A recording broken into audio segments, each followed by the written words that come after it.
Halo semuanya, dengan adanya saya di sini ingin membahas soal analisis portofolio dalam ujian akhir semester mata kuliah pasar dan lembaga keuangan. Izinkan saya untuk memperkenalkan diri terlebih dahulu. Perkenalkan, nama saya Nairul Istra Tartila Tirtalina. Saya berada di kelas MJ 221 dengan dosen Bu Cindy Claudia Putri, SAK, MAK, AK. Mohon maaf untuk Bu Cindy jikalau saya menyebutkan gelar dengan bacaan yang salah. Jadi, sebelum kita masuk ke penjelasan analisis yang sudah kelompok kami buat, perkenankan saya untuk memperkenalkan kelompok saya. Kelompok saya terdiri dari 5 orang, yaitu Sonia Haidir, Trian Nur Melani, Rahmat Trisubekti, Ananda Amalia Diandra, dan Nairul Istra Tartila Tirtalina, yaitu saya sendiri. Nah, sekarang kita masuk ke pembahasan analisisnya. Nah, dalam pembahasan analisis terdiri dari 3 macam, yaitu pasar deposito, valuta asing, dan portofolio saham. Bank Sentral Asia menyediakan produk deposito berjangka dengan berbagai pilihan tenor, mulai dari 1 bulan, 3 bulan, 6 bulan, hingga 12 bulan. Produk deposito BCA dapat digunakan oleh individu maupun badan usaha yang ingin menginvestasikan dana dalam jangka waktu tertentu.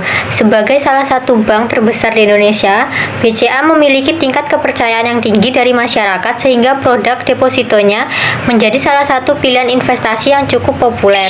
Keunggulan utama deposito BCA adalah tingkat resiko yang rendah karena dana nasabah dijamin oleh lembaga penjamin simpanan sesuai dengan ketentuan yang berlaku. Selain itu, deposito memberikan tingkat pengembalian yang pasti sehingga investor dapat memperkirakan keuntungan yang dapat diperoleh pada saat jatuh tempo. Hal ini berbeda dengan saham yang nilai keuntungannya bergantung pada kondisi pasar.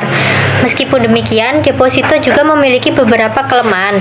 Tingkat bunga deposito umumnya lebih rendah dibandingkan tingkat keuntungan investasi saham. Selain itu, ketika terjadi inflasi yang tinggi, nilai real keuntungan deposito dapat berkurang. Oleh karena itu, deposito lebih sesuai bagi investor yang memiliki tujuan menjaga keamanan dana dibandingkan memperoleh keuntungan yang tinggi. Yang kedua, analisis pergerakan nilai tukar rupiah terhadap dolar Amerika Serikat.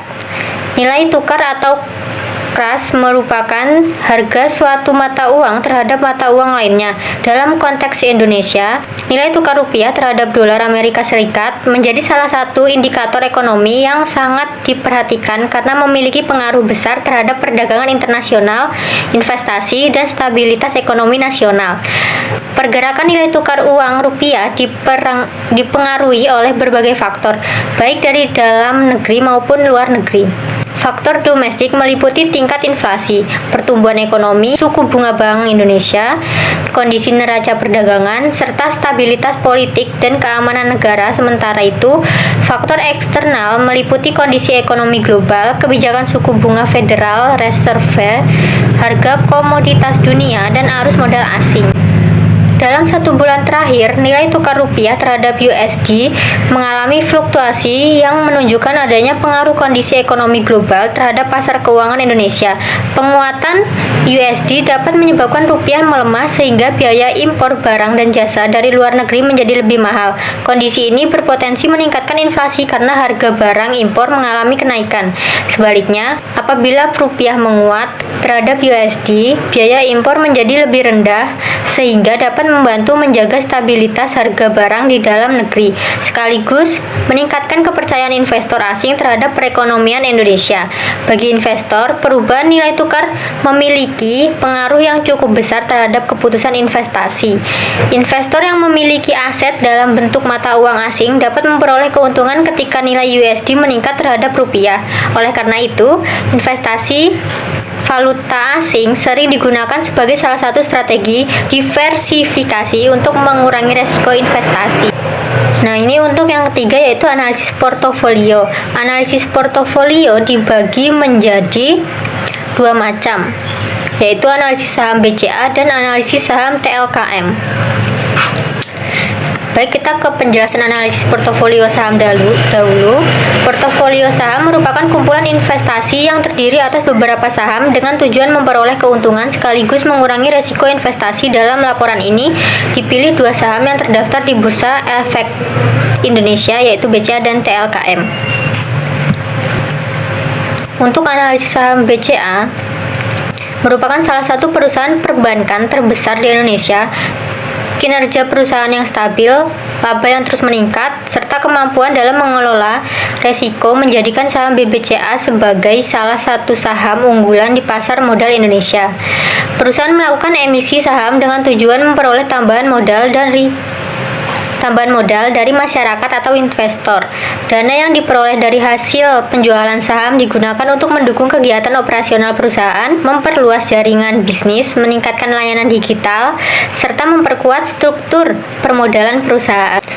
Dari sudut pandang investor, saham BCA memiliki daya tarik karena didukung oleh fundamental perusahaan yang kuat. Selain itu, BCA juga dikenal sebagai perusahaan yang rutin membagikan dividen kepada para pemegang saham sehingga banyak dipilih sebagai investasi jangka panjang.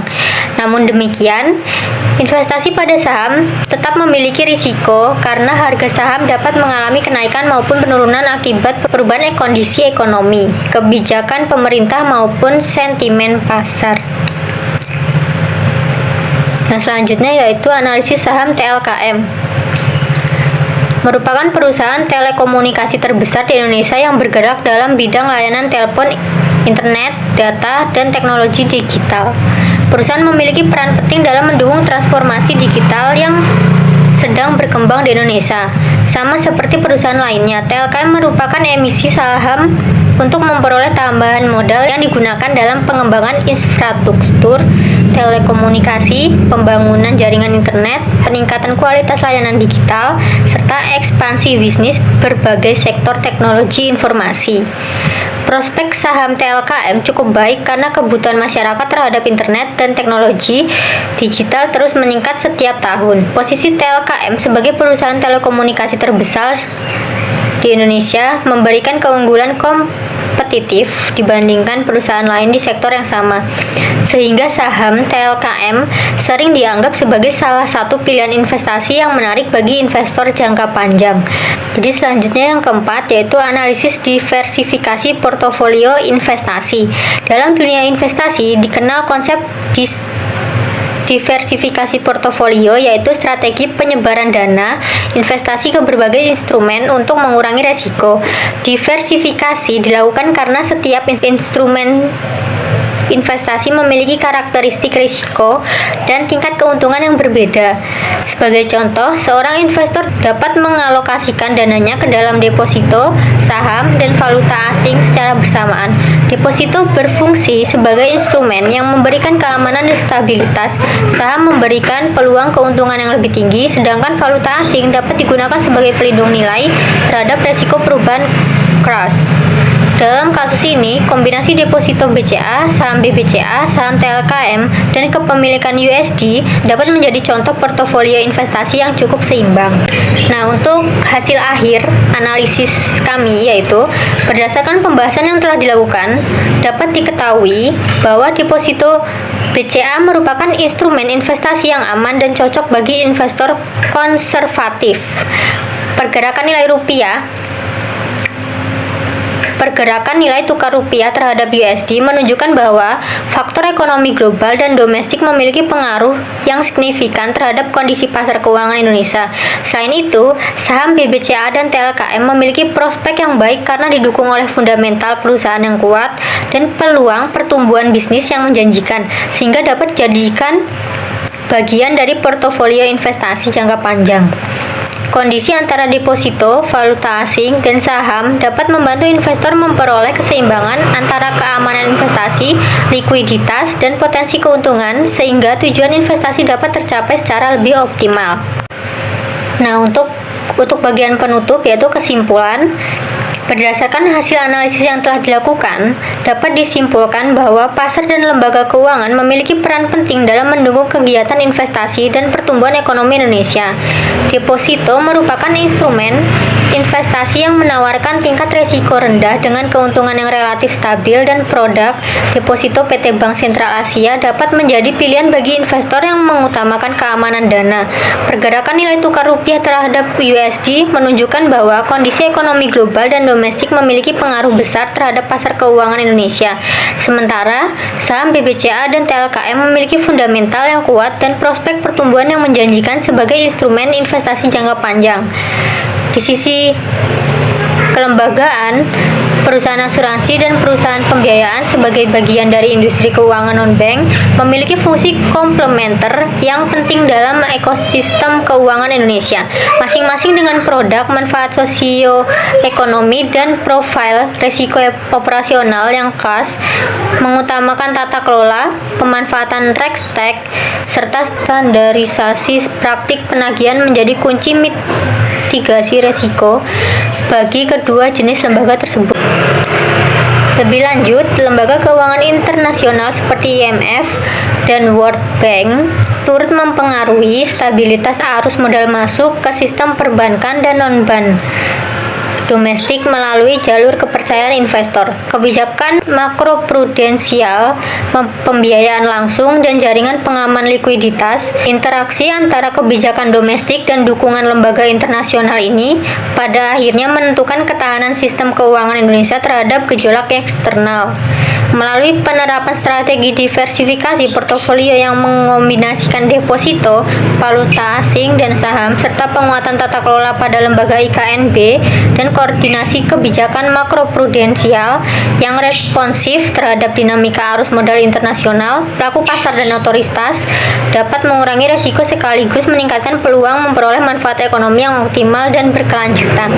Nah, saran yang bisa kami berikan yaitu investor perlu memahami karakteristik, risiko, dan potensi keuntungan dari setiap instrumen investasi sebelum mengambil keputusan, serta menerapkan strategi diversifikasi portofolio agar risiko dapat diminimalkan. Lembaga IKNB, baik perusahaan asuransi maupun perusahaan pembiayaan, disarankan untuk memperkuat tata kelola risiko dan memanfaatkan teknologi RegTech guna mendeteksi fraud secara real time.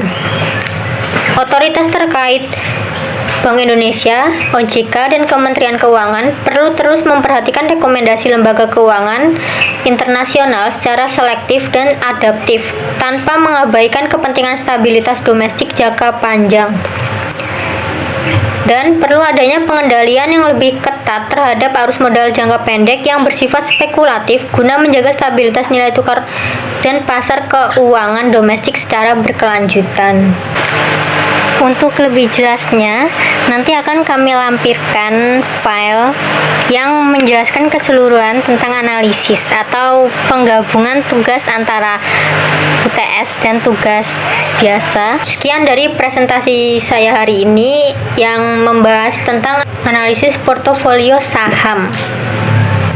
Sekian dan sampai jumpa.